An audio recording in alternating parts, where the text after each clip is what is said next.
अऊज़ु बिल्लाहि मिनश शैतानिर रजीम बिस्मिल्लाहिर रहमानिर रहीम। सुब्हानल्लज़ी अस्रा बिअब्दिही लैलन मिनल मस्जिदिल हराम इलल मस्जिदिल अक़सा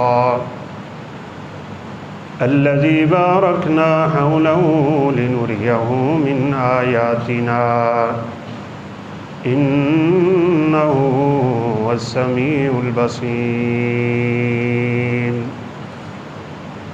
वक़ाल अल्लाहु सुब्हानहू व तआला फ़ी मक़ामिन आख़र वलतजिदन्न अशद्दन्नासि अदावतन लिल्लज़ीना आमनुल यहूद।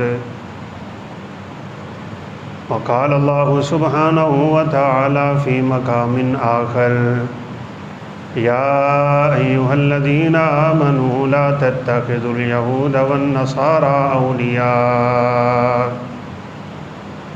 रब्बि इश्रह ली सदरी व यस्सिर ली अमरी वहलुल उक़दतम मिन लिसानी यफ़क़हू क़ौली। रब्बि ज़िदनी इल्मन सुब्हानक ला इल्म लना इल्ला मा अल्लमतना इन्नका अंतल अलीमुल हकीम।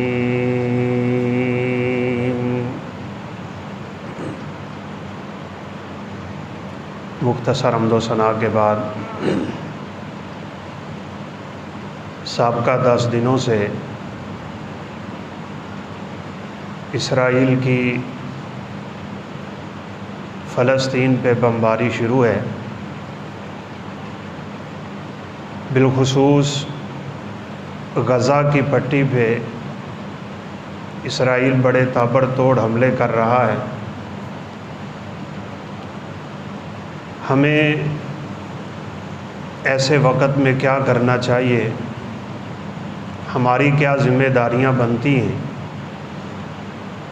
एक तो हमें इन चीज़ों का इल्म हो और दूसरा ये कि इस मुक़द्दस सरज़मीन से हमारा रिश्ता क्या है, हमें इसका भी इल्म होना चाहिए। सरज़मीन शाम अल्लाह रब्बुल इज़्ज़त के कुरान मजीद में बाबरकत ज़मीन है और इस ज़मीन पे ही अल्लाह रब्बुल इज़्ज़त के साबका अंबिया आते रहे हैं। हिजरतें करके भी इस ज़मीन पे जाया करते थे, क्योंकि ये मुसलमानों का क़िबला अव्वल भी है और क़यामत के दिन मुसलमानों का इज्तिमा भी इसी जगह पे होगा। सैयदना ईसा अलैहिस्सलातु वस्सलाम का नुज़ूल भी इसी सरज़मीन में, उनका उठाया जाना भी इसी सरज़मीन से है और हशर का मैदान वो भी सरज़मीन शाम में बपा होगा। एक आग उठेगी, रसूलुल्लाह सल्लल्लाहु अलैहि वसल्लम ने फरमाया वो लोगों को मैदान माशर में जमा कर देंगे और ये माशर का मैदान इसी शाम के इलाके में लगेगा। सबसे पहले मस्जिद अक्सा की तामीर सैयदना आदम अलैहिस्सलातु वस्सलाम ने की। ये रोए ज़मीन पे अल्लाह रब्बुल इज़्ज़त का दूसरा घर है। बैतुल्लाह की तामीर के 40 साल बाद इस ज़मीन पे मस्जिद अक्सा तामीर हुई और इन दोनों की पहली तामीर सैयदना आदम अलैहिस्सलातु वस्सलाम के हाथ से ही है। फिर बनी इसराइल के तमाम अंबिया का क़िबला यही रहा बल्कि मुसलमानों का किबला भी यही है। रसूलुल्लाह सल्लल्लाहु अलैहि वसल्लम की ख्वाहिश पे अल्लाह ने किबला तब्दील किया है।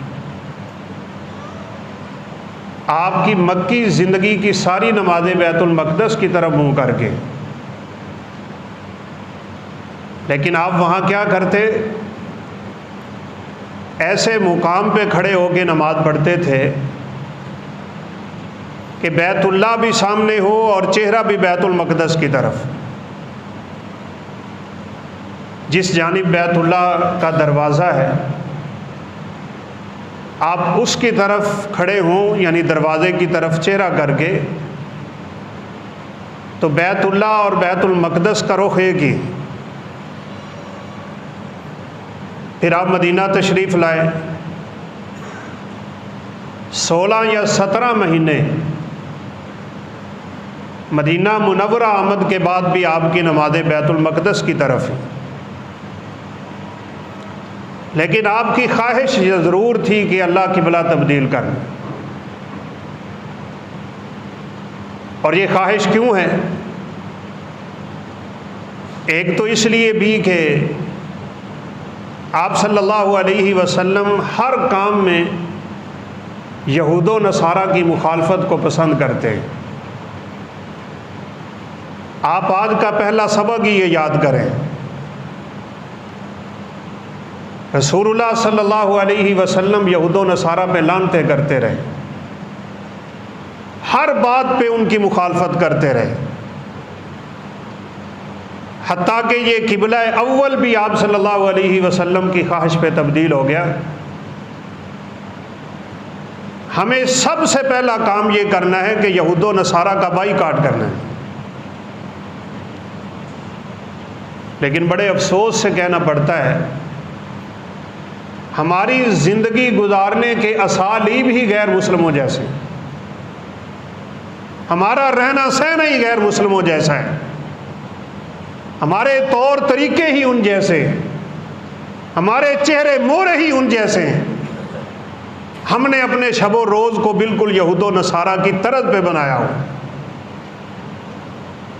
रसूल कायनात अलैहिस्सलातु वस्सलाम इस कायनात के बड़े ज़ीरक इंसान, ये यहूदी बिलखुसूस मुसलमानों के अज़ली दुश्मन, पूरी कायनात की बदतरीन मखलूक यहूदी, शर्रद दवाब इंदल्लाह। कुरान कहता है ये कुत्तों और खिंजीरों से भी बदतर है अल्लाह रब्बुल इज़्ज़त के यहाँ। वजह, ये अल्लाह रब्बुल इज़्ज़त के गुस्ताख, रसूलों के गुस्ताख हैं, रसूलों के कातिल हैं। ये अंबिया को कत्ल किया करते थे। और आजकल के मुसलमान जो इनसे दोस्ती करते बड़े फ़ख्र महसूस करते हैं ना, इनके बारे में तो इनकी इब्तदाई तालीमात ये हैं, हमने तलमूद की इबारतें पढ़ी कि गैर यहूदी की हैसियत यहूदी के सामने बिल्कुल कुत्ते और खिंजीर जैसी है, लिहाजा इनको कत्ल कर दो तब भी तुम्हारे ऊपर कुछ नहीं है, इनका माल लूट लो तब भी तुम्हारे ऊपर कुछ नहीं। और हाँ, अगर कोई गैर यहूदी किसी यहूदी के चेहरे पे थप्पड़ मार दे तो नऊज़ु बिल्लाह वो ऐसे होगा जैसे उसने अल्लाह के चेहरे पे थप्पड़ मारा। सही बात पूछे ना तो हमें इनसे दुश्मनी कोई नहीं रह गई। हमारे क्रिकेट के मैच उनसे चल रहे हैं, हमारे टूर्नामेंट उनसे होते हैं, हमारी मोहब्बत की पींगे उनके साथ हैं, हमारी तिजारतें उनके साथ हैं। हम ले ले के कर्ज उनके नीचे दबे हुए हैं, हम क्या उनकी मुखालफत कर सकते हैं? हमारा तहजीब व तमद्दुन ही यहूदो नसारा की तरह हो गया। और रसूलुल्लाह सल्लल्लाहु अलैहि वसल्लम का फरमान सच्चा हो गया, लतत्तबिअन्ना सुनना मन काना क़ब्लकुम, तुम इनके नक्शे कदम पे चलते रहोगे। हत्ता लौ दखलू फी जुहरी ज़ब्बिन लदखलतुमू, वो जिस सुराख में दाखिल होंगे तुम भी उसी सुराख में दाखिल होवोगे। हत्ता कि आपने फरमाया वो माँ से जना करेंगे तो मेरी उम्मत के लोग भी अपनी माँ से जना करें। नहीं थमाया इंटरनेट उन्होंने हमारे हाथ में, नहीं खींच लिया हमसे उसने दीन की मोहब्बत को। बड़ी चाल थी उस वक़्त भी यहूदियों की, आज भी चाल है यहूदियों की। यहूदी उस वक़्त भी सरमायादार थे, यहूदी आज भी सरमायादार, उनका उस वक़्त भी मईशत पे कब्ज़ा था, यहूदियों का आज भी मईशत पे कब्ज़ा है। वो उस वक़्त भी मुसलमानों को लड़ाते थे, वो आज भी मुसलमानों को लड़ाते हैं। रसूलुल्लाह सल्लल्लाहु अलैहि वसल्लम ने मदीना आके सबसे पहले इस चीज़ को देखा था, यहूदी यहाँ खवासतें क्या करते हैं। आप ज़रा इन चीज़ों को नोट कीजिएगा और अपनी ज़िंदगी को तब्दील करिए, खुदा का नाम है। हमारे बहुत से अमलों का वबाल हमारे गज़ा के मुसलमानों पे पड़ रहा है, सीधी बात है। रसूलुल्लाह सल्लल्लाहु अलैहि वसल्लम ने जब ओहद का मैदान सजा है, आप अंदाज़ा लगाइए ज़रा, जलीलुल कदर से आबा एक दर्रे के ऊपर मेरे पैगंबर ने उनको खड़ा कर दिया। फरमाया हम जंग जीत जाएं, हम हार जाएं, दुश्मन खड़ा रहे, दुश्मन भाग जाए, जब तक मैं इजाज़त ना दूं तुमने इस दर्रे को छोड़ना नहीं। अब जो ही ओहद का हमला शुरू हुआ, मुसलमानों का हमला ही इतना ज़ोरदार था कि दुश्मन के पांव उखड़ गए और दुश्मन दुम दमा के भाग। मैदान खाली है, सहाबा किराम रिज़वानुल्लाह अलैहिम अजमईन उनका छोड़ा हुआ माले गनीमत इकट्ठा कर रहे हैं। अब दर्रे पे खड़े हुए बाद सहाबा के ज़हन में ये बात आ गई कि जंग ख़त्म हो गई, दुश्मन भाग गया, मैदान खाली हो गया, अब हमारे यहाँ खड़ा रहने की ज़रूरत क्या है। आधे रोकने वाले, आधे दर्रा छोड़ने वाले।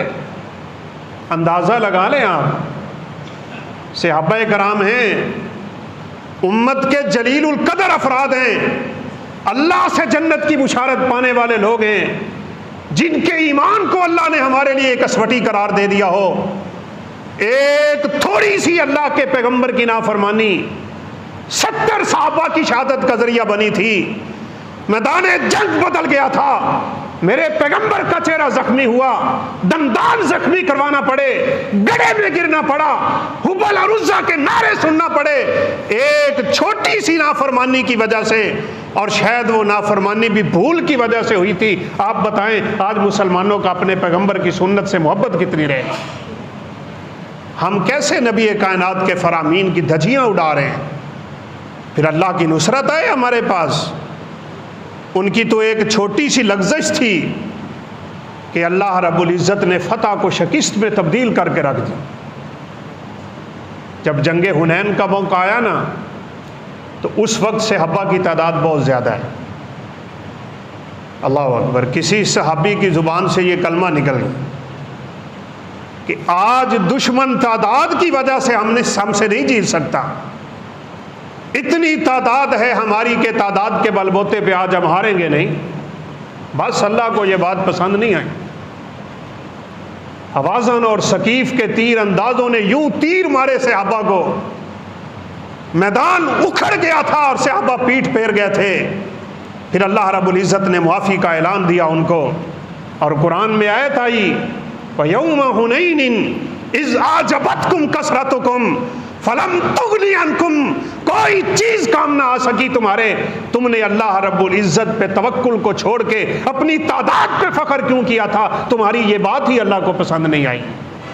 हमारा आज अपने रब से, अपने रसूल से, अपने दीन से, दीन के अहकामात से, दीनी ज़िंदगी से, दीनी वाबस्तगी से हमारा हाल क्या हो गया है। दुश्मन हमें गाजर और मूली की तरह ना काटे तो और क्या करें।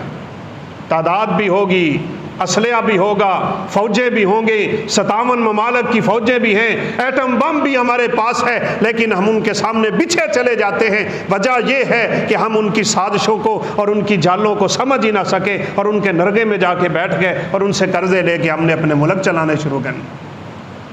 हम तो IMF के कर्जे से नहीं निकल रहे हैं, और क्या हाल कर दिया इस पाकिस्तान का इन हुकूमतों ने, ले ले के कर्जे। रसूलुल्लाह सल्लल्लाहु अलैहि वसल्लम मदीना तशरीफ़ लाए ना, सबसे पहले आपने ये देखा यहूदी कर्जे देते हैं। बड़ी हरामजादी कौम है ये, लोगों को कर्जों में फंसा के फिर सूद चढ़ाते हैं। आप सल्लल्लाहु अलैहि वसल्लम ने बड़ी ही तेज नज़री से सहाबा किराम रिज़वानुल्लाह अलैहिम अजमईन को फरमाया कि आज के बाद सूद आराम है। अल्लाह रब्बुल इज़्ज़त ने आयतें उतारी, या अय्युहल्लज़ीना आमनू तक़ुल्लाह वज़रू मा बक़िया मिनर रिबा, ऐ ईमान वालो, रब से डर जाओ और सूदी मामले छोड़ दो।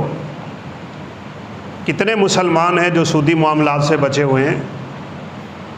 हम उसी धंधे में फंसे जो उस वक्त यहूदियों की चाल थी, हम उसी चाल का हिस्सा बने हुए हैं। आज हर दूसरा तीसरा बंदा अपना कारोबार सूद की बेस पे कर रहा है।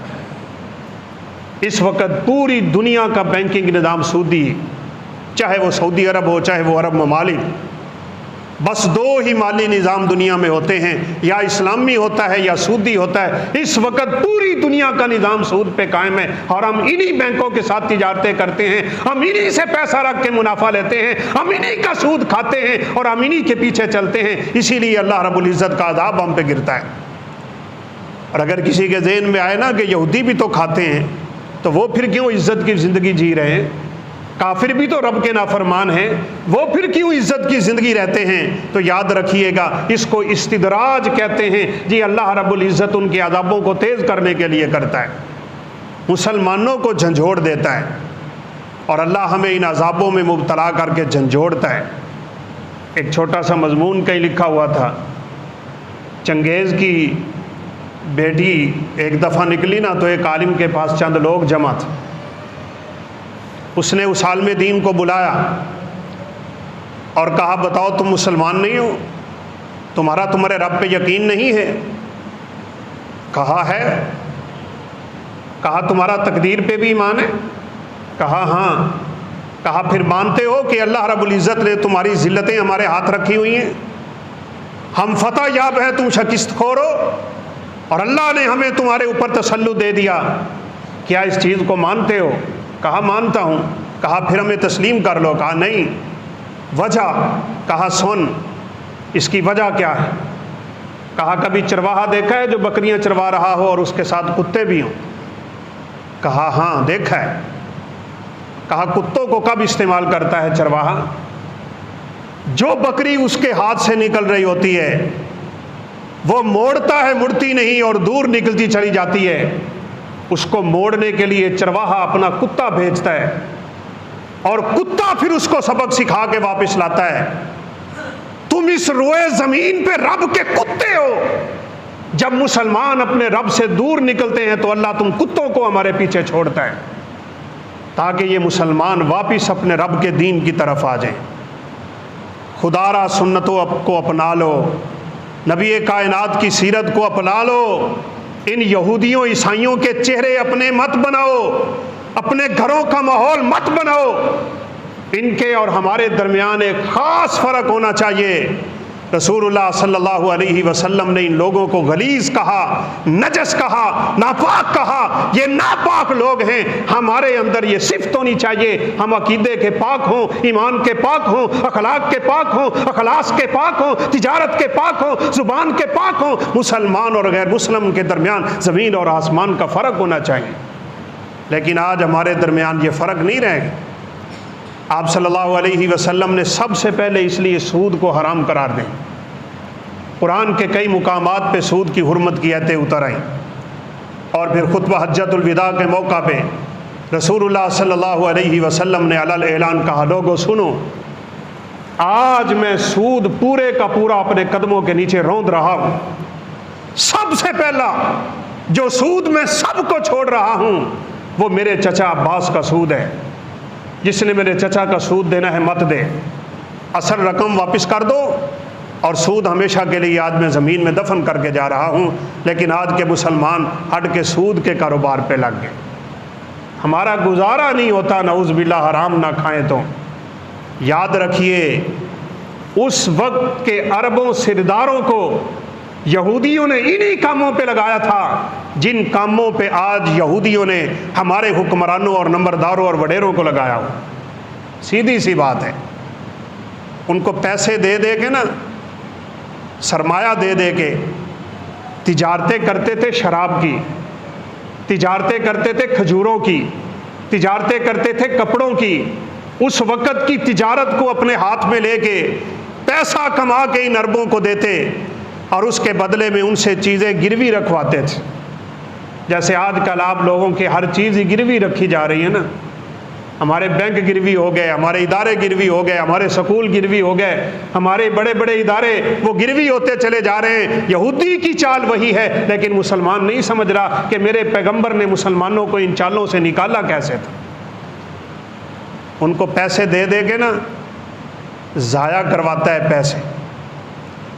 अरबों के यहाँ ये माहौल था कि शायरी के बड़े दिल दादा थे, गाने गाने वालियों को बड़ा सुनते थे, उन पे पैसे लुटाना उनकी फितरत थी। दिखाएं आज मुसलमान की वो हालत है या नहीं। अपने बच्ची के शादी पे बुला के कंजरियों को क्या करता है मुसलमान। उसके पड़ोस में गरीब के घर में चूल्हा नहीं जल रहा होता और उनके ऊपर लाखों की दथियां मार रहा होता है। वही यहूदियों वाले काम मुसलमानों में शामिल हैं। इनसे निकलो बाहर। रसूलुल्लाह सल्लल्लाहु अलैहि वसल्लम ने इसके मुकाबले में हुक्म दिया, सादा ज़िंदगी गुजारो। उन्होंने लगाया इन उल्टे कामों पे। बड़े बड़े मकान, बड़ी बड़ी सवारियां, बड़ी बड़ी बीवियां, बड़ी बड़ी दुनिया इन सरमायाकारों के हाथ में दे के यहूदी कब्जा कर लेता था उनके ऊपर, तसल्लुत जमा लेता था उनके ऊपर।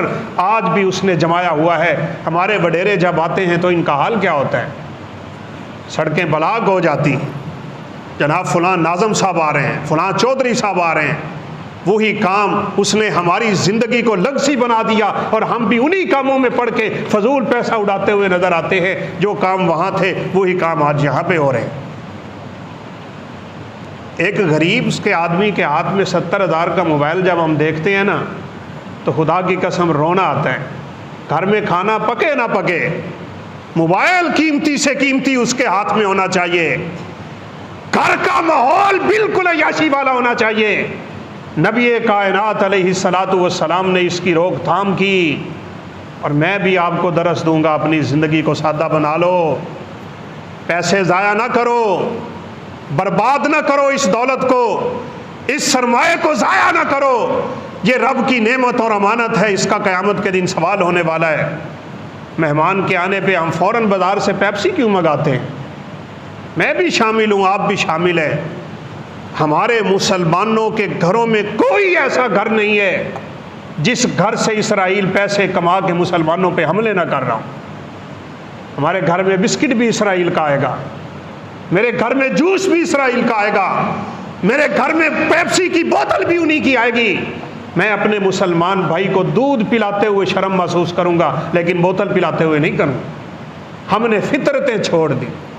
रसूलुल्लाह सल्लल्लाहु अलैहि वसल्लम मेराज की रात जब जन्नत के करीब पहुँचे ना तो फरिश्ते ने आपकी मेहमान नवाजी के लिए 2 गिलास पेश किए थे।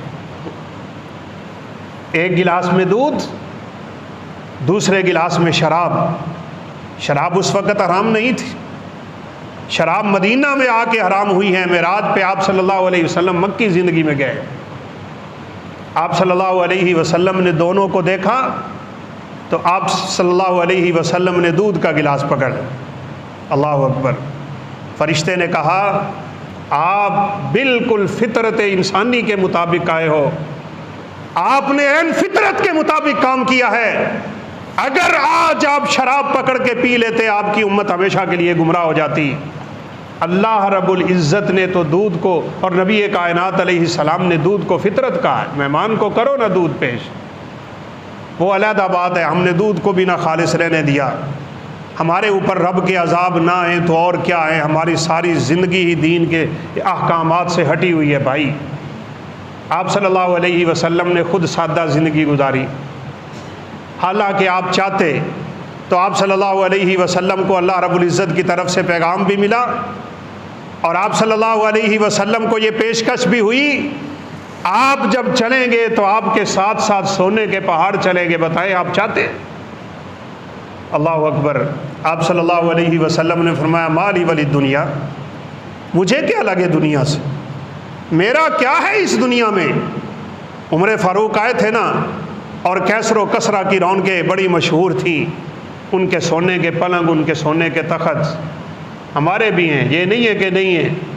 आपके बरुनई दारुस्सलाम का जो बादशाह है, शक्ल शुक्ल भी कोई नहीं दी अल्लाह रब्बुल इज़्ज़त ने, लेकिन उसके सारे घर की सारी चीज़ें सोने की।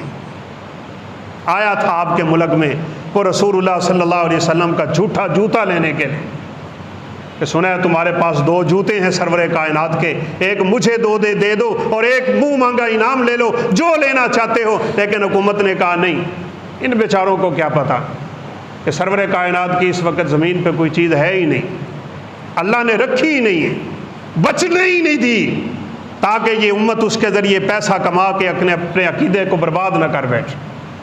हमने मदीना में सैयदना साद रज़ी अल्लाह ताला अन्हु की कमान देखी, हमने उनकी कमीज़ देखी, हमने उनके तीर देखे, हमने सहाबा की चीज़ें देखी, उनके दौर के सिक्के देखे, लेकिन रसूलुल्लाह सल्लल्लाहु अलैहि वसल्लम की कोई चीज़ नहीं थी।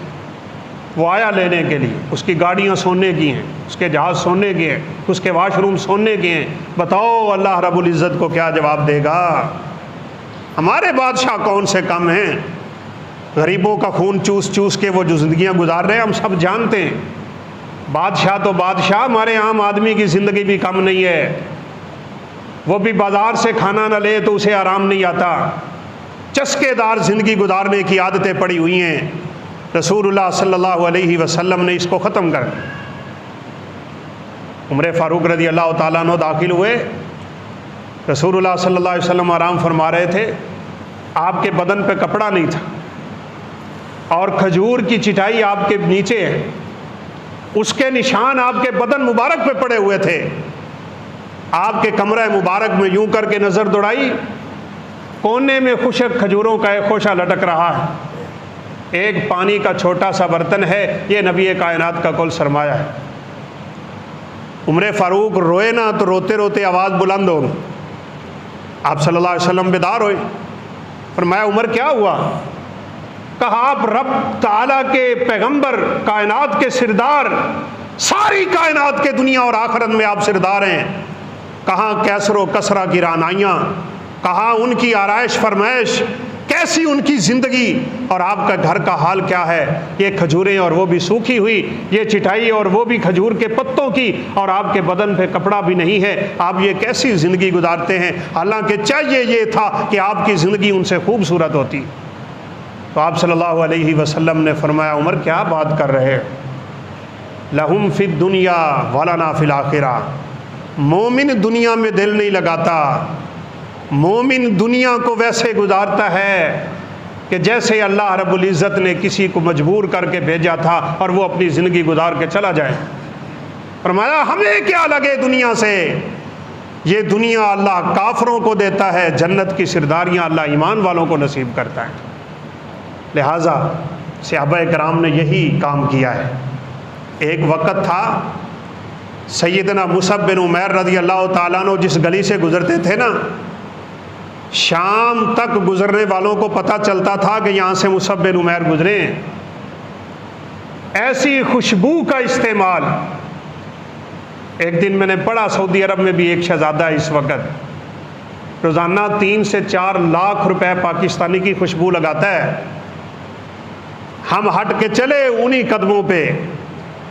फिर जब आप सल्लल्लाहु अलैहि वसल्लम ने ज़ुहद व तकवा का दरस दिया, दुनिया से बेरग़बती की बातें की, अल्लाहु अकबर, ये मुसअब मदीने की गलियों में चलते थे, इनके जिस्म पे टाट नजर आता था, और जब शहीद हुए मुसअब बिन उमैर के जिस्म पे देने के लिए कपड़ा नजर नहीं आया। सहाबा ने कपड़ा खींचा, छोटा था कपड़ा, चेहरे पे किया तो पाँव नंगे हो गए, पाँव पे किया तो चेहरा नंगा हो। और आप सल्लल्लाहु अलैहि वसल्लम की खिदमत में हाज़िर होकर पूछा, बताएं मुसअब के पाँव ढांपते हैं तो चेहरा नंगा होता है, चेहरा ढांपते हैं तो पाँव नंगे हो जाते हैं, कब्र में क्या करें? आप सल्लल्लाहु अलैहि वसल्लम ने फरमाया चेहरे को ढांप दो और मुसअब बिन उमैर के कदमों में घास फूस डाल के कदम को ढांप दो। ये शहजादा अपने रब के सपुर्द हो रहा है, दुनिया से जान छुड़ा ली, दुनिया से बेरग़बती इख्तियार कर ली। बड़े बड़े जलीलुल कदर सहाबा ज़िंदगी को यूँ आसान और सादा करते चले गए कि अल्लाह रब्बुल इज़्ज़त ने उनके लिए आखिरत का पूरा हिस्सा ही बना दिया। एक वक़्त गुज़रने के बाद जब फतूहात का दायरा वसी हुआ ना, उमर फ़ारूक रज़ी अल्लाह अन्हु के ज़माने में अल्लाह रब्बुल इज़्ज़त ने रूम और कैसर और कसरा ये सारी की सारी ताकतें इस्लाम के ज़ेर कर दी और माले गनीमत की बहुतात हो गई। तो एक सहाबी बड़ा उम्दा खाना खाने लगे तो एकदम रोने लग गए, आंखों से आंसू आ गए। कहा मुझसे मुसअब बिन उमैर बड़ा बेहतर था, उसने दुनिया ना देखी, अपना सब कुछ बचा के अपने रब के पास चला गया। हम दुनिया में जो नेक अमल करते हैं बाज़ दफ़ा उनका बदला दुनिया में ही मिल जाया करता है। कहा मुसअब ने दुनिया में रब से बदले नहीं लिए, वो अपने सारे नेक अमाल समेट के रब के पास चला गया। कभी अच्छा खाना खाओ तो समझ लिया करो मैं जो नेकी करता हूँ उसका बदला मिल रहा है। कभी अच्छी गाड़ी खरीदो तो समझ लेना मैं बदले ले रहा हूँ रब से। मुमकिन है क़यामत के दिन इन कामों में कमी आ जाए। इसलिए आप सल्लल्लाहु अलैहि वसल्लम काबतुल्लाह के साथ टेक लगा के बैठे हैं और सामने कायनात का सबसे बड़ा जाहिद, सबसे बड़ा कनात पसंद, सबसे बड़ा मुत्तकी और सबसे बड़ा दुनिया से दूर रहने वाला इंसान सैयदना अबू ज़र ग़िफ़ारी रज़ियल्लाहु अन्हु आ रहे थे। आप सल्लल्लाहु अलैहि वसल्लम ने कसम उठा के कहा हुमुल मुकिल्लून व रब्बिल काबा हुमुल अक्सरून व रब्बिल काबा, मुझे काबा के रब की कसम है ये लोग मुफलिस होंगे, ये गरीब होंगे, ये कंगाल होंगे, ये बेमाल होंगे और क़यामत के दिन ये अल्लाह रब्बुल इज़्ज़त के सामने खसारा पाने वाले होंगे। अब अबू ज़र ग़िफ़ारी कहते हैं मेरे कदमों थले ज़मीन हिलने लग गई। मैंने क्या कर लिया कि सरवरे कायनात मुझे ये कह रहे हैं। मैंने करीब होकर पूछा आप किसके बारे में कह रहे हैं? अबू ज़र ने तो दूसरी शादी न की, एक काली कलवट्टी औरत से निकाह किया था, अल्लाह ने औलाद भी ना दी। कहने वाले कहते रहे अबू ज़र सिरदारों जैसे हो, बड़े खूबसूरत हो, जवानी की जिंदगी है, एक और शादी करो अल्लाह औलाद देगा। कहा मुझे दुनिया से बेरग़बती है, मुझे नहीं चाहिए ये दुनिया का माल। नहीं अल्लाह ने औलाद दी तो कोई मसला नहीं। रब्ज़ा में चले गए थे, शाम को छोड़ा, मदीना को छोड़ा, मदीने के लोगों को देख के जिंदगी नहीं गुजारा करते थे। कहा नहीं मेरा अब तुम्हारे साथ गुजारा नहीं होता, दुनिया में फंसे हुए लोगों के साथ हमारा ताल्लुक नहीं है। रब्ज़ा मुकाम पे जाके अकेले ज़िंदगी गुजारते रहे। और अजीब तरीन बात यह है रसूलुल्लाह सल्लल्लाहु अलैहि वसल्लम ने फरमाया था ये मेरा सहाबी अकेला रहेगा, अकेला फौत होगा, अकेला उठेगा, लेकिन एक पशीन गोई ज़रूर थी। फरमाया जब फौत होगा तो मेरे ही सहाबा आके इसका जनाजा पढ़ा देंगे। एक जंगल है, बस एक बीवी है, एक अबू ज़र ग़िफ़ारी है, कोई और इंसान नहीं था। अबू ज़र ग़िफ़ारी की मौत करीब आ रही है, कफन के लिए कपड़ा नहीं था। ये माई भी दौड़ी थी जैसे अम्मा हाजरा अपने बेटे के पानी के लिए दौड़ी है, कभी उधर जाती है, कभी उस पहाड़ पे जाती है। अबू ज़र ग़िफ़ारी बुलाते थे अल्लाह की बंदी तेरे दौड़ने का कोई फ़ायदा नहीं है, जब मेरी मौत करीब आएगी अल्लाह के पैगंबर की बात से सच्ची कोई बात नहीं है, अल्लाह मेरे साथियों को ज़रूर लाएगा, वो मुझे कफन भी देंगे, मेरा जनाजा भी पढ़ाएंगे। लेकिन बीवी थी, दौड़ती रही। आखिर नज़ा के करीब पहुँचने लगे ना तो दूर से काफ़िला आ रहा है। काश हमें अपने पैगंबर के फरमानों पे यकीन आ जाए। हमने हवाओं में उड़ा रखा है अपने नबी के फरामीन को, हम अपनी मनमानी में दीन इस्लाम के अहकामात को भूल गए। देखा तो सैयदना अब्दुल्लाह बिन मसूद के साथी आ रहे हैं, अल्लाह अकबर, बड़े जलीलुल कदर सहाबी। जब करीब होने लगे ना, अब ऐसी मिसालें तो दुनिया में कहाँ मिल सकती हैं। अबू ज़र ग़िफ़ारी ने हाथ के इशारे से रोक दिया, कहा वहाँ पे खड़े हो जाओ, मेरे साथ सिर्फ वो बंदा मुलाकात करे जिसकी कमाई बिल्कुल हलाल की हो और अपनी कमाई से पैसे बचाता ना हो, जमा ना करता हो। अगर तुम में से कोई ऐसा है तो आके मेरे साथ मुसाफा करे और वही मेरे कफन का इंतज़ाम करे, उसके अलावा मैं किसी को इजाज़त ना दूँगा। लेकिन वो तो अल्लाह के फ़ज़ल के सारे ही ऐसे थे। अब्दुल्लाह बिन मसूद रज़ी अल्लाह अन्हु ने कफन दिया, जनाजा भी पढ़ाया। अबू ज़र ग़िफ़ारी कहते हैं मैंने ये कलमे आपकी ज़ुबान अतहर से सुने, मैं एक गरीब इंसान, मैं दुनिया से मुंह मोड़ने वाला, मुझे कैसे कह रहे हैं कि क़यामत के दिन खसारा पाऊंगा और क़यामत के दिन मेरे पास कुछ ना होगा। आपने फरमाया नहीं अबू ज़र, मैं तेरे लिए नहीं कह रहा।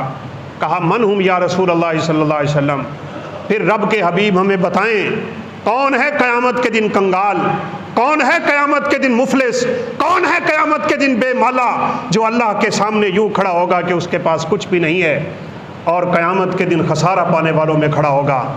आप सल्लल्लाहु अलैहि वसल्लम ने फरमाया हुमुल मुक्सिरून व रब्बिल काबा, फरमाया मुझे काबा के रब की कसम है, जिनको दुनिया में माल ज़्यादा मिलेगा वो क़यामत के दिन मुफलिस खड़े हों।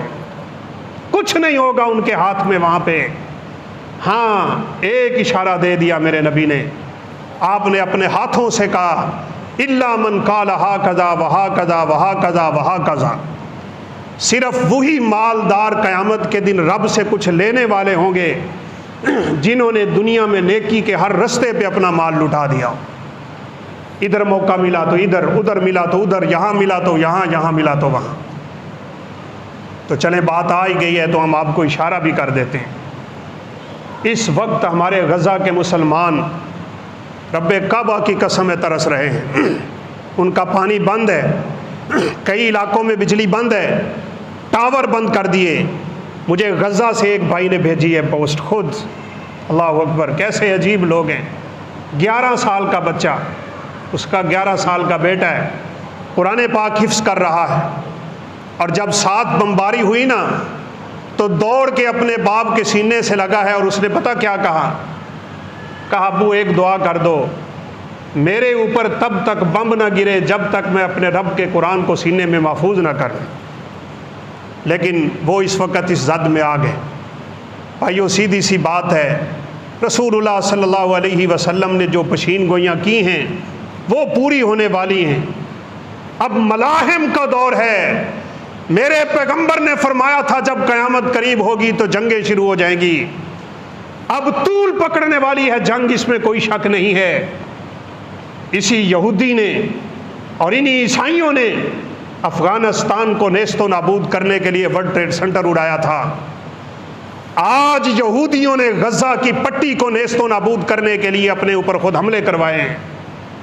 मैं इस बात को ज़्यादा तो नहीं खोलूँगा कि हमास कौन है और हमास के लोग कौन हैं और किसके इशारे पे हमला किया उन्होंने, और अब उस हमले का नतीजा मुसलमान क्या भुगतेंगे।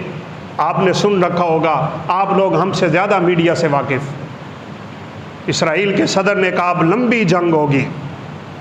अब वो चाहते हैं पूरा गज़ा खाली करवा दिया जाए।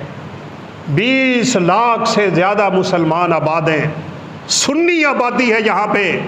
इन गासबों ने नऊज़-बिल्लाह उनके ऊपर कब से हमले शुरू कर रखे हैं। जब से 1948 से इसराइल का वजूद गैर मुस्लिमों ने कबूल किया, अल्हम्दुलिल्लाह पाकिस्तान ने तो अभी तक नहीं किया, बड़े बड़े मुल्क कर रहे हैं, लेकिन उस वक़्त से उनके ख़िलाफ़ नऊज़-बिल्लाह इनकी ये कार्रवाइयाँ जारी हैं। अब उन्होंने मिल के इन मुसलमानों को हमेशा के लिए कुचलने का प्रोग्राम बना रखा है। हमारी क्या जिम्मेदारियाँ हैं? कुछ भी नहीं।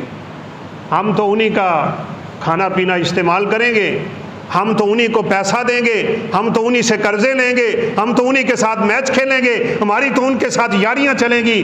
भाइयों, ये वक्त वो नहीं, ये वक्त अब अपने आप को बदलने का है। सबसे पहला काम ये करें, वक्त कम रह गया।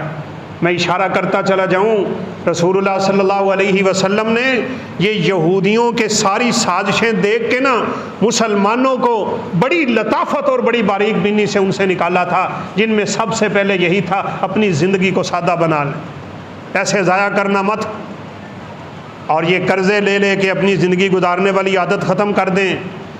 बच्ची की शादी है जी, मुझे 2 लाख कर्जा चाहिए। किसने कहा बच्ची की शादी पे 2 लाख लगाओ?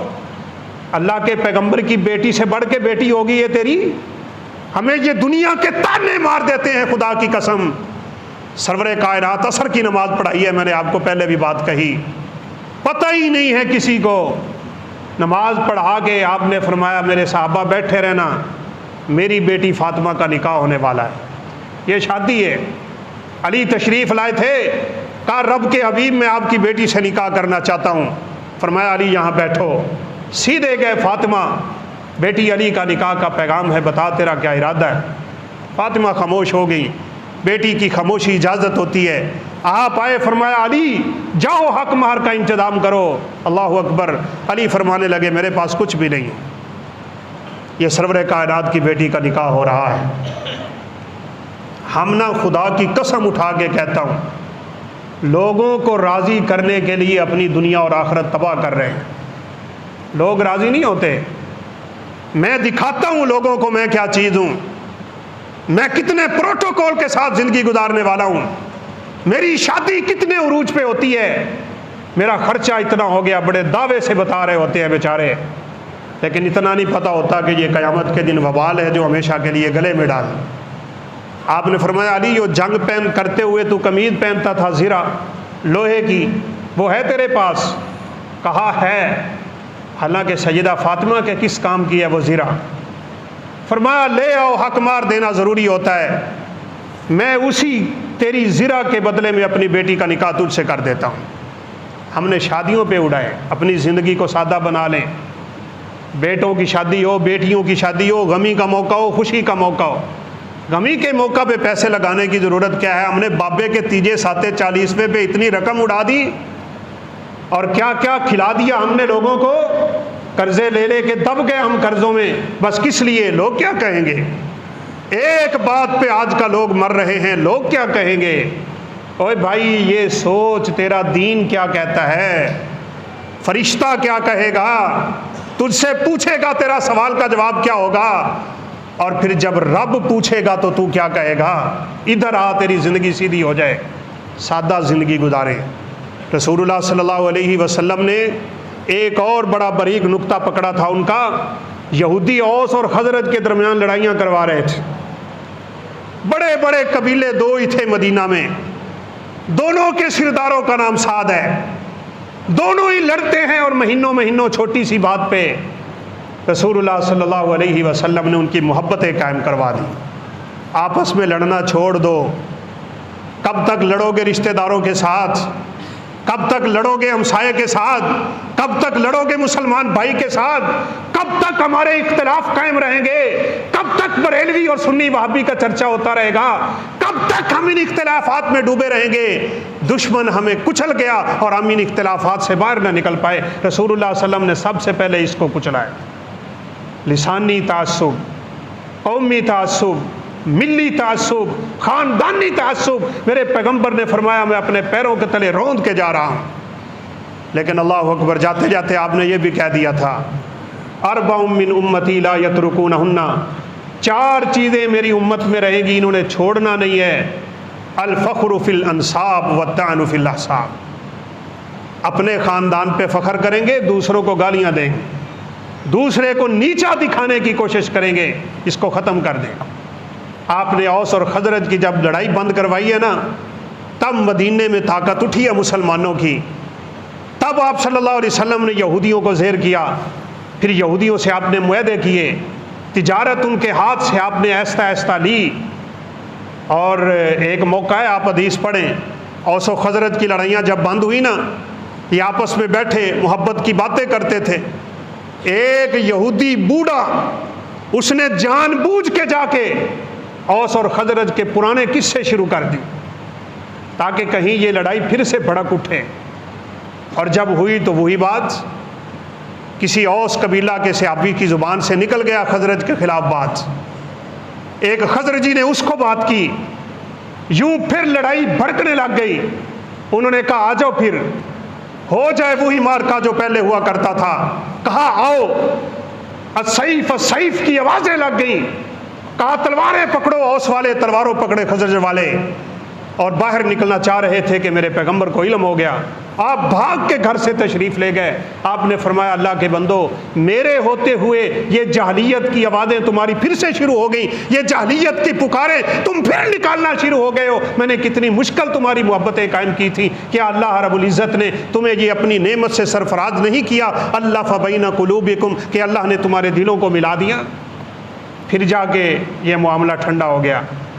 आप सल्लल्लाहु अलैहि वसल्लम ने यहूदियों को फिर मदीना से निकाला उनकी साजिशों की वजह से। आप दुआ करें, इंशाअल्लाह हम जुमे की नमाज में उनके लिए कनूत भी करेंगे और ये दुआ भी करेंगे, अल्लाह रब्बुल इज़्ज़त यहूदियों को इसराइल से वैसे निकाले जैसे रसूलुल्लाह सल्लल्लाहु अलैहि वसल्लम ने मदीना से यहूदियों को निकाला था। ये लुटे पटे आए थे, उस वक़्त भी लुटे पटे आए थे और फ़लस्तीन में भी लुटे पटे आए थे। आपको पता है हिटलर ने जब इन पे हमले किए, 1/4 छोड़ी थी यहूदियों की, और जिधर जाते थे वहाँ से इनको मोड़ दिया जाता था। अपने जहाज़ों पे ऐलान लगाए हुए थे कि हमें अल्लाह के लिए पनाह दे दो। इस फ़लस्तीन ने इनको पनाह दी थी। आज देखें ये यहूदी किस कदर एहसान फरामोश है, उन्हीं मुसलमानों को कुचलने पे तुला हुआ है। नऊज़ुबिल्लाह मिन ज़ालिका। रसूलुल्लाह सल्लल्लाहु अलैहि वसल्लम ने जैसे इनको जला वतन किया था, इंशाअल्लाह एक वक़्त आएगा कि ये अपनों इलाकों से वैसे ही जला वतन हो। और हाँ, ये होगा ज़रूर। नबी सल्लल्लाहु अलैहि वसल्लम ने फरमाया तब तक क़यामत कायम ना होगी जब तक तुम यहूदियों को कत्ल ना कर दो। मुसलमान यहूदियों को कत्ल करें। इस वक्त फ़िज़ा बड़ी अजीब बन रही है। ईरान, अमेरिका, इसराइल, इनकी गथम गुत्थी, उधर रूस पीछे, हमास के वो असला फराम करने वाला, और न जाने क्या क्या साजिशें हैं इस वक्त, न जाने क्या आने वाले वक्तों में होने वाला है। इसलिए मत सोचिए कि हम तो अमन के साथ बैठे हैं। भाई, हमारे ऊपर भी कोई ना कोई वक्त आएगा, आखिर हमें निकलना पड़ेगा। अपने आप को जिहाद के लिए तैयार भी करें, अपने अंदर जिहाद की तड़प भी पैदा करें, जिहाद का जज्बा भी पैदा करें। नबी कायनात अलैहिस्सलाम की तरह अपनी मौत शहादत की रब से तलब करते रहें। और हाँ, एक तमन्ना तो आज भी करें, और हम तो करते हैं। हुकूमत और कुछ नहीं कर सकती ना, हमें इसराइल भेज दे, हमें फ़लस्तीन भेज दे, जहाँ तक हो सका इंशाअल्लाह हम करेंगे। जैसे काफ़िला जिहाद करवाना हो रहा था, अबू अयूब अंसारी बीमार थे, बूढ़े थे, ज़ईफ़ थे, सवारी पे नहीं बैठ सकते थे। कहा मुझे इस मैदान जिहाद में निकलना है, मुझे इस काफ़िले के साथ निकलना है। कहा अबू अयूब आप क्या करेंगे, आप बीमार हैं, आप तो हमारे लिए भी मुश्किल खड़ी कर देंगे। कहा मुझे इस काफ़िले के साथ निकलना ही निकलना है। इस रास्ते पे मेरी मौत आ जाए, मुझे कायनात में इससे ज़्यादा महबूब कोई और चीज़ नहीं। दुआ करें अल्लाह हम सब को शहादत की मौत नसीब फरमा दे। इन मुसलमानों की हमदर्दियाँ अल्लाह हमारे दिलों में पैदा कर। इस वक्त मेरे भाइयों, सबसे पहला काम ये करें, रात को उठ के अपने इन मुसलमान भाइयों के लिए दुआ करें, गिरियाजारी करें, अकेले रब के सामने रोएं, या अल्लाह ये हमारे ही अमलों का वबाल है जो मुसलमानों पे आन पड़ा है, कल किसी भी मुल्क दूसरे मुल्क पे आ सकता है। अपने गुनाहों की मुआफ़ी जब मिन हैसुल कौम लोग मांगेंगे, अल्लाह रब्बुल इज़्ज़त की रहमत जोश में आ जाएगी, अल्लाह का गुस्सा ठंडा हो जाएगा, उसको मुसलमानों पे रहम आ जाएगा। 313 थे, सामने बहुत बड़ा लश्कर था, ये खाली हाथ थे, वो असले से भरे हुए थे। मेरे पैगंबर की रात की दुआओं में क्या दुआ थी कि या अल्लाह अगर तू चाहता है कि रोए ज़मीन से तेरा नाम लेवा कोई ना रहे, तेरा नाम ही मिट जाए, तो फिर कल इन 313 को मैदान जिहाद में मरवा देना। ऐसे अजीब कलिमात थे। आपकी चादर कंधों से नीचे गिर जाती थी, रो रो के आप दुआएं कर रहे थे। अबू बकर सिद्दीक ने आपको पीछे से पकड़ा, कहा नहीं नहीं, ला युखज़ीक अल्लाहु अबदन, अल्लाह आपको कभी रुसवा नहीं होने देगा। कल मैदान में अल्लाह नुसरत नाज़िल करेगा। अल्लाह ने 5000 फरिश्ता नाज़िल कर दिया था। वो रब आज भी वही है, कुरान आज भी वही है, दीन आज भी वही है, नुसरत आज भी रब की वही है, रहमत आज भी रब की वही है, खुदा की कसम वही है। लेकिन आज मुसलमान वो मुसलमान नहीं है। इसलिए अल्लाह इंतज़ार कर रहा है कि ये कब मेरी तरफ पलटते हैं और मैं अपने साबिका उसी रिवाज और उसी रूटीन को फिर से मुसलमानों के लिए कब बहाल करता हूँ। इसलिए याद रखो, मैंने एक दफ़ा यहाँ पे इसी मौजू पे जुमा भी पढ़ाया था कि रब से राबता रखोगे, अल्लाह गार से पत्थर हटा देगा, हटेगा गार से पत्थर, खुदा से राबता रखो। इस वक्त सबसे पहला ये काम करने वाला है। इमाम अपनी नमाज़ों में कुनूत करवाएं। हमारे तो अल्हम्दुलिल्लाह रोज़ाना फजर की नमाज में हो रही। रसूलुल्लाह सल्लल्लाहु अलैहि वसल्लम ने जब आपके सहाबा यूं शहीद हुए थे, 1 महीना मुसलसल फजर की नमाज में कुनूत करवाया था। हमारे यहाँ तो ये मसले ख़त्म नहीं होते, चूँकि फ़िक़ह की किताबों में ये नहीं है तो वो बेचारे कहते हैं लो जी नमाज ही ख़राब हो गई। यहाँ जुमे में करवा दें तो लोग कहते हैं जी जुमा ही ख़राब हो गया। दूसरी मस्जिद का मुल्ला कहता है लो जी फ़लाँ मस्जिद का तो जुमा ज़ाया हो गया। और भाई तुझे नहीं पता तो सुन्नत रसूल को पढ़ ले, नबी कायनात की हदीसों को पढ़ ले। अबू दाऊद की रिवायत में है रसूलुल्लाह सल्लल्लाहु अलैहि वसल्लम ने ज़ोहर में भी, असर में भी, मगरिब में भी, इशा में भी, फजर में भी 5 नमाज़ों पर कुनूत करवाया है। लिहाजा अपनी नमाज़ों में कुनूत शुरू करो। दूसरा काम, इन हरामज़ादों की जो हमारे पास मसनूआत है ना, उनका जितनी जल्दी हो सकता है बाईकाट कर दें। आपको पता है शेल पेट्रोल पंप का बड़े ज़ोर से हमने बाईकाट किया था। आज अल्लाह के फजल से पाकिस्तान से शेल तो ख़त्म हो गया ना। अपने बच्चों को ना खाएं ये चीज़ें, लिस्टें मंगवा लें, एक दूसरे को शेयर करें, व्हाट्सएप पे शेयर करें, सोशल मीडिया पे शेयर करें। सबसे बड़ा धचका इनको तब लगता है जब मुआशी बाइकाट होते हैं। इनसे मुआशी बाइकाट करें। तीसरी मेरी और आपकी जिम्मेदारी ये है, अगर हम अपने रब से नुसरत चाहते हैं, इन तंसुरुल्लाह यंसुरकुम, अल्लाह का वादा है तुम पहले दीनदार बनो तब मेरी मदद नाज़िल होगी। अल्लाह के दीन के साथ जुड़ो, रब के दीन की मदद करो, अल्लाह तुम्हारी मदद करेगा। आपने छोटे छोटे बच्चों को ये सबक सिखा दिए थे कि आपने फरमाया अगर तू अल्लाह रब्बुल इज़्ज़त के दीन के पीछे चलेगा, दीन की मदद करेगा, अल्लाह रब्बुल इज़्ज़त तेरी मदद करेगा। और जब तू मदद तलब करे अपने रब से मदद तलब किया कर, किसी और से मत तलब कर। इसी तरह मेरे भाइयों, आज वो हमारे मुसलमान भाई हमारे खाने पीने को तरस रहे हैं, सीधी बात है। अल्हम्दुलिल्लाह सुम्मा अल्हम्दुलिल्लाह, ये बातें हम ज़्यादा खोल नहीं सकते। फ़लस्तीन से कुछ अहबाब आए हुए हैं, उन्हीं के ज़रिए इंशाल्लाह हमने राशन भी पहुँचाना है, उन्हीं के ज़रिए हमने इंशाल्लाह तामुन भी पहुँचाना है। आपने रैली देखी होगी, उस रैली में फ़लस्तीनी भाई की तकरीर भी हुई है, उनके ज़रिए और भी अल्हम्दुलिल्लाह और सीधे साधे वास्ते हैं इन मुसलमान भाइयों तक। इंशाल्लाह हमारा ये राशन, हमारा ये पैसा, हमारी ये दौलत, हमारा ये सरमाया इंशाल्लाह पहुँचेगा। और रसूलुल्लाह सल्लल्लाहु अलैहि वसल्लम का फरमान याद रखें, आपने फरमाया दुनिया के मुसलमानों की मिसाल एक जिस्म की मिसाल होती है।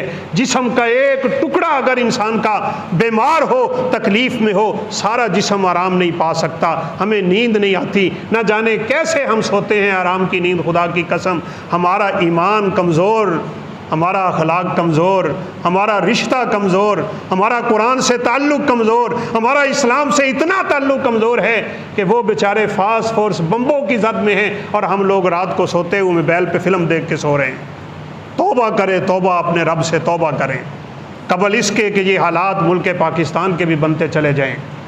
अल्लाह रब्बुल इज़्ज़त से दुआ है, अल्लाह हमारे मुसलमान भाइयों पे रहम करे, अल्लाह उनके शहीदों की शहादतों को कबूल फ़रमाए, अल्लाह उनके बीमारों को और ज़ख्मियों को जल्द अज जल्द शिफा याब करे।